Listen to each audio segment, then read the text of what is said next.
All right, let's get started. Welcome everybody to the Python Bootcamp.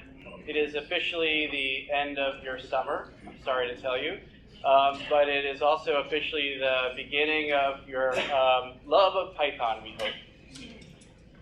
So what are the objectives of this bootcamp?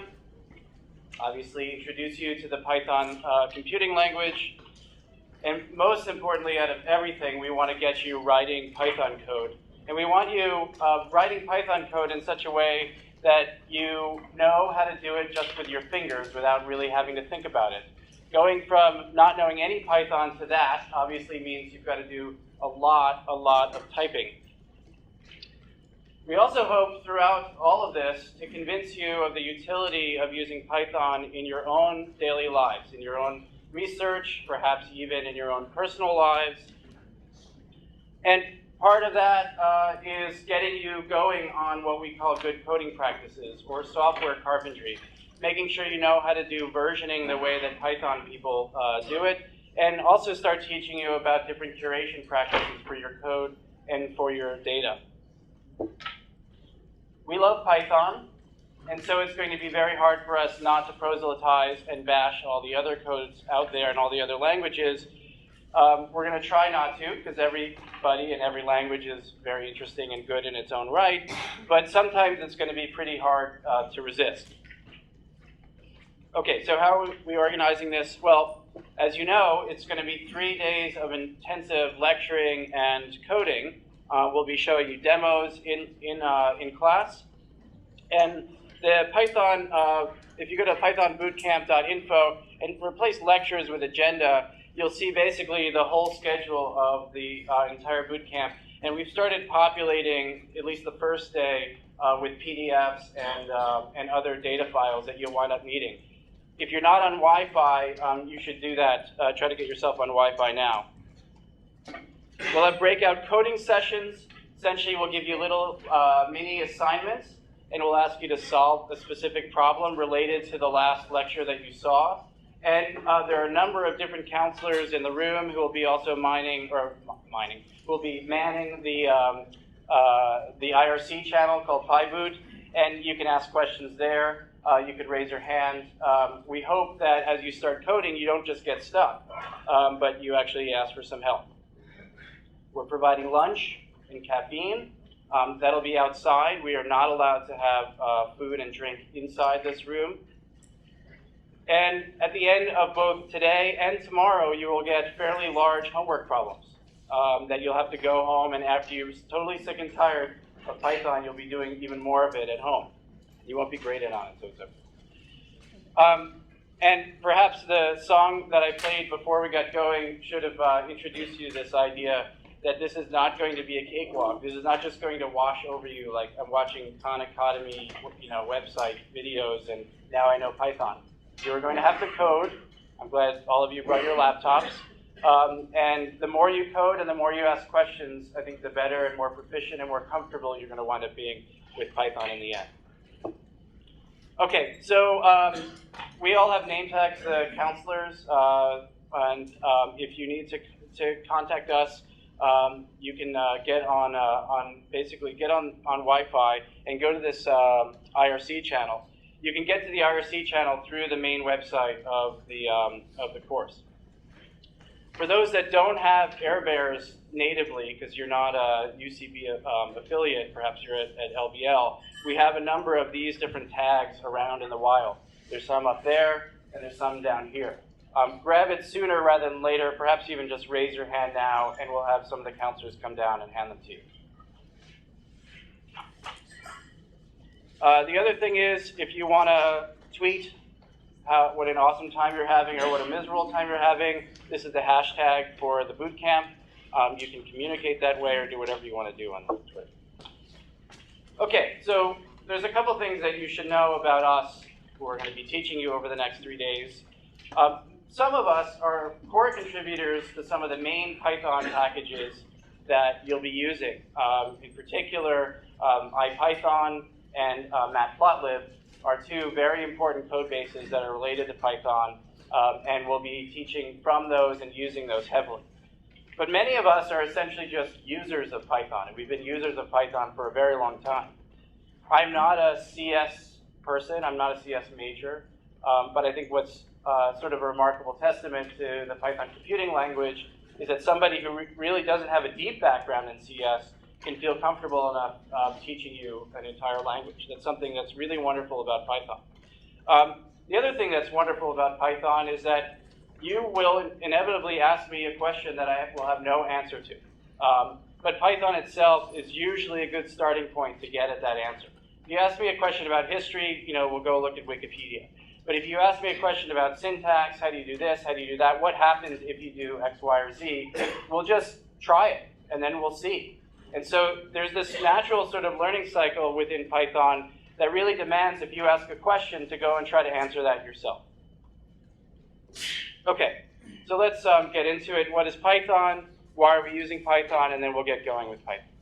Let me read this long blurb about what Python is. This is a sort of the most succinct way of describing Python and all of its sort of rich features.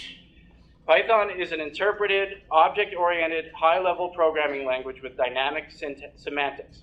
Its high-level, built-in data structures combined with dynamic typing and dynamic binding make it very attractive for rapid application development, as well as for the use as a scripting or glue language to connect existing components together.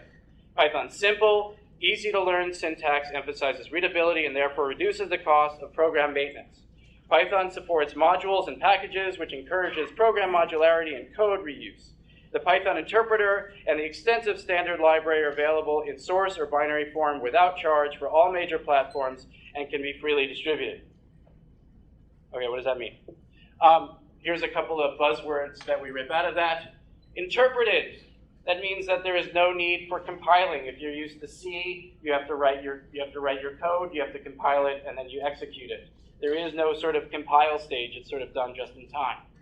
It can be object-oriented, which is a programming paradigm that uses sort of complex data objects or complex data structures, and each one of those data structures has knowledge of how to operate on itself. We'll see a lot of object-oriented programming tomorrow.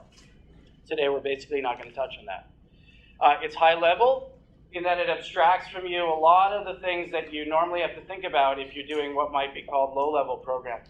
You're almost never going to be thinking about what's happening at the memory level. Python sort of abstracts that from you. You're not really thinking about putting different variables into different registers.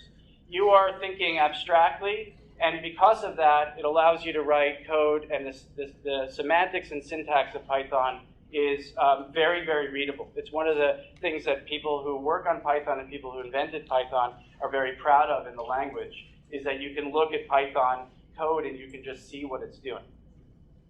Dynamic semantics. This is a bit of a tricky one, and not everybody likes this or is comfortable with it.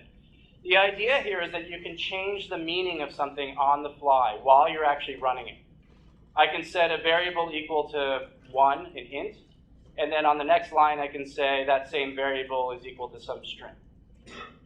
And that bothers a lot of people, and that's okay. This is weakly typed or dynamically typed. The nice thing about having a compiled language is that you can say and declare that I'm going to use a variable, it's going to be called A, and it's going to be of type long. And if you use it or misuse it, eventually the compiler will find it and say, you misused this, and it will either give you a warning or an error. That doesn't happen with Python. Built-in, it's got a very rich and very large core language. It also has many, many external packages that people are writing on top of it. Data structures, script/glue. The idea that you can use Python as a scripting language, a little bit like Perl, for instance, where you can more or less go line by line. It's not compiled, and you can, within an interpreter, actually inspect what's happening line by line. This is something you can't be doing in C or C++.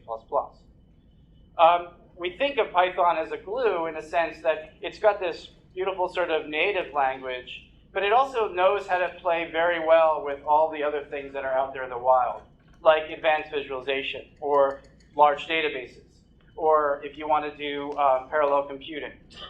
Sort of Python has nice hooks into that. So you can, in some sense, prototype your code in Python, and then when you're ready, sort of interact with something large that's external to Python. There's almost always some native connection to that. Typing, it's just sort of the type of variable we have, and there's lots of different types. We'll see a bunch of those today. Syntax is the grammar which defines the language. Library is a reusable collection of code. And binary means that you can actually turn your Python script into an executable which can be run across many different platforms.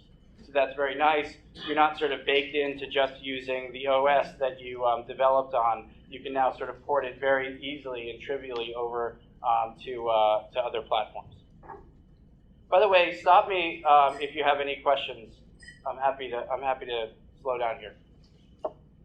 Okay, so development history. It's a modern language. It's not been around all that long.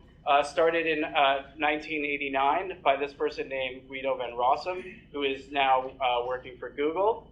It was developed in and became fairly mature in the 1990s, and it is not named after snakes. It is named after Monty Python's Flying Circus.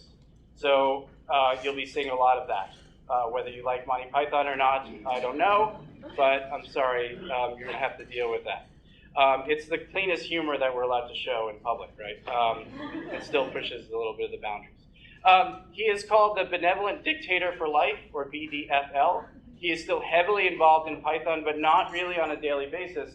He is sort of lording over the listservs as people are discussing new possibilities of add-ons to the Python language. This language is still evolving, right? It is not a dead language. It is still going. People are still pulling in best practices from other languages and trying to sort of incorporate it into the Pythonic way of doing things.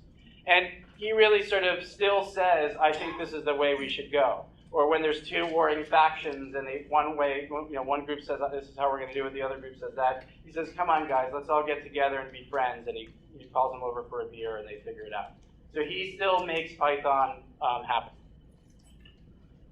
But it is open source, and really from the beginning it was open source, and it has all the great things that come from being an open source large code base, in that it was well managed.